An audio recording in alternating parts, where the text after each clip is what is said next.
बिस्मिल्लाहिर्रहमानिर्रहीम। अल्लाह दी तारीफ़ तौसीफ़ तबाह लखां करोड़ां दरूद सलाम नबी पाक दी ज़ाते बाबरकात पे, जिसको अल्लाह पाक ने वमा अरसलनाका इल्ला रहमतल लिल आलमीन बना के भेजा और ख़ुद वो रब्बुल आलमीन है। तो मैं आज जो चीज़ एक आयत कुरान पाक की और एक उससे रेलिवेंट हदीस जो है वो आपसे शेयर करना चाहूँगा,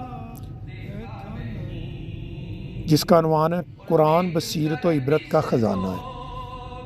ये कुरान पाक का जो अनवान है उससे जो रेलिवेंट है। दूसरी है कि कुरान हदीस मुबारक कि कुरान और ज़िक्र इलाही अताए रब्बानी का दरवाज़ा है। तो पहली आयत मुबारक है हाज़ा बसाइर लिन्नास व हुदन व रहमतुन लिक़ौमिन यूक़िनून। अल कुरान अल जाशिया सूरा नंबर 45 आयत नंबर 20। ये कुरान ने पाक लोगों के लिए बसीरत व इबरत के दलाइल है और यकीन रखने वालों के लिए हदायत और रहमत है। तो ये कुरान पाक में बहुत सारी जगह पे फरमाया अल्लाह पाक ने कि आक़िबातुल मुकज़्ज़िबीन, ये दुनिया की सैर करो, देखो मैंने फ़लाँ कौम के साथ क्या किया, फ़लाँ कौम के साथ किया मैंने झूठों के साथ क्या किया, जो मेरी आयतें जुटलाने वाले थे उनके साथ क्या किया, और जो मेरे नबियों को जुटलाने वाले थे उनके साथ मैंने क्या सलूक किया। तो कुरान पाक में जा बजा लोगों के हवाल बयान करके अल्लाह पाक ने अपने अज़ाब की जो बात बताई है वो हमारे लिए बसीरत है। और मौला अली सरकार जो है वो फरमाते हैं नहजुल बलागा में, ईमान की 4 किस्मों में एक किस्म जो है वो तबसरा है।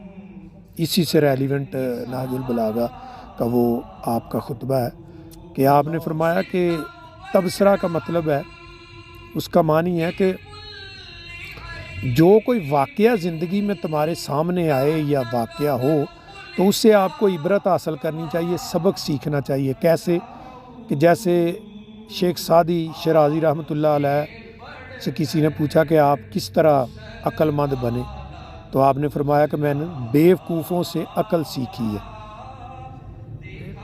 तो साहिल ने कहा कि बेवकूफ़ों से अकल कैसे सीखी?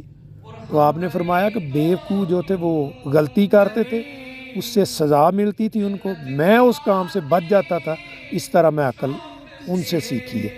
तो मौला अली भी फरमाते हैं कि अक्लमंदी ये है कि अगर कोई वाक़या हो उससे इबरत हासिल करो। यानी एक आदमी ने किसी का हक़ खाया, अल्लाह पाक ने उसके लिए कोई मुश्किलात पैदा कर दी हैं।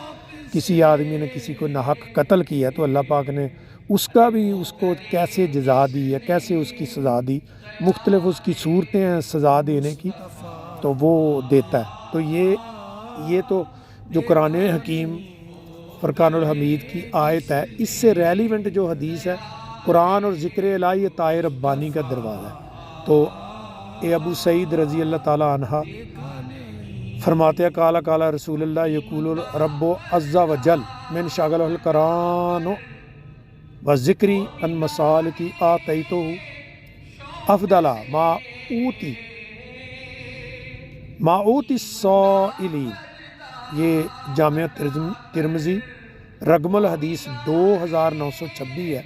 हज़रत अबू सईद खुदरी रज़ी अल्लाह ताला फरमाते हैं कि रसूलुल्लाह सल्लल्लाहु अलैहि वसल्लम ने फरमाया कि अज़्ज़ा व जल फरमाता है जिसको कुरान ने और मेरी याद ने मुझसे सवाल करने से मशगूल रखा, मैं उसे उससे ज़्यादा दूंगा जितना मैं मांगने वालों को देता हूँ। यानी कुरान और ज़िक्र इलाही इसको अपना ओढ़ना बिछौना बना लो, क्योंकि एक जगह पे इमाम अहमद बिन हम्बल रज़ी अल्लाह ताला फरमाते हैं कि अपने बेटे से मुखातब थे, कहने लगे कि जब कभी अल्लाह से बात करनी हो,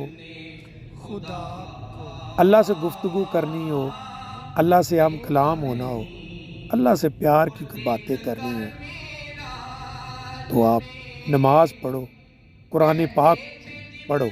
ये अल्लाह से बातें हैं, नमाज भी अल्लाह से बातें हैं, दुआ है, शफा है। और अगर आपने कभी नबी पाक सरकार से मोहब्बत की बातें करनी है तो दरूद पाक पढ़ो। ये नबी पाक से बातें हैं, नबी पाक में दरूद व सलाम पढ़ो, ये नबी पाक सरकार से बातें हैं। और आज के दौर में हम नबी पाक सरकार के साथ मोहब्बत का इज़हार दरूद व सलाम से ही कर सकते हैं। جتنا بھی ہو اپنے گھروں میں بچوں کو، اپنے عورتوں کو، سب کو درود پاک پڑھنے کے لیے آپ کہو۔ اس سے بہت ساری برکات حاصل ہوتی ہیں، اور اللہ پاک اس جگہ جہاں درود پاک پڑھا جاتا ہے وہاں سے مشکلات کو دور بھگا دیتا ہے، وہاں آسانیاں، رحمتیں جو ہے وہ ان کی بارش کر دیتا ہے، وہاں فرشتے بیٹھ کے ان گھروں کے لیے دعائیں کرتے ہیں۔ اللہ پاک آپ کو مجھے قرآن سے سچا پکا لگاؤ رکھنے کی توفیق عطا فرمائے، اور اللہ پاک اپنے پیارے حبیب پہ درود و سلام پڑھنے کی ہمیں توفیق عطا فرمائے۔ اسی کے ساتھ اجازت، وآخر دعوانا الحمدللہ رب العالمین وخاتم النبیین۔ السلام علیکم ورحمۃ اللہ وبرکاتہ۔